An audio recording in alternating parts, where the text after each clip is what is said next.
Hello, this is Oleg with OpenBOM. In my short video today, I will demonstrate you OpenBOM part numbering mechanism.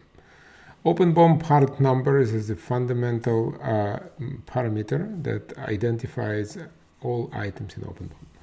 So whenever you take item, if it's assembly, simple item, materials, no matter what you define, OpenBOM will provide part number for this.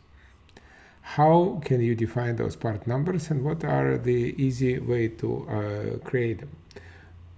Everything in OpenBOM, all items are created in the catalogs, and whenever you start using OpenBOM, you start from creating appropriated catalogs.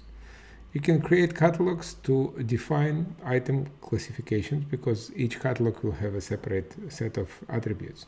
So in my way, in my example here, you can see I have assemblies, PCB, electronics, fasteners, electrical items, mechanical items, etc. So let me demonstrate how I can create a new catalog. So I can create another catalog, and I will call it standard parts.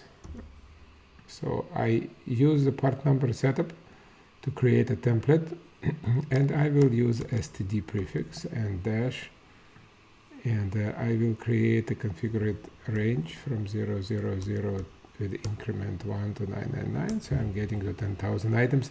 This is important. Part numbers, no duplicates. I recommend you never check it off, but OpenBOM allows you to do it as well if you want. Auto-generate part number, also very useful. Those are standard settings. I recommend you always to use it.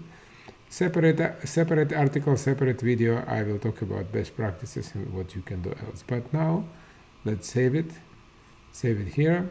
And we are getting a new catalog. So a new catalog, very simple. Add item will automatically create new part number. Another one, create another part number.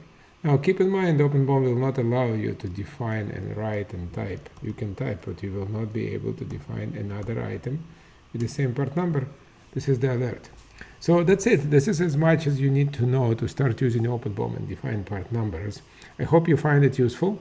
In my following videos and articles, I will speak more about best practices and part numbers and how you can organize your part numbers and how you can organize your data if you already do something, and how you can solve the dilemma of intelligent and non-intelligent part numbers in your decisions about product lifecycle management and data management. Hope you find this useful, and I will talk to you in the next video. Thank you very much.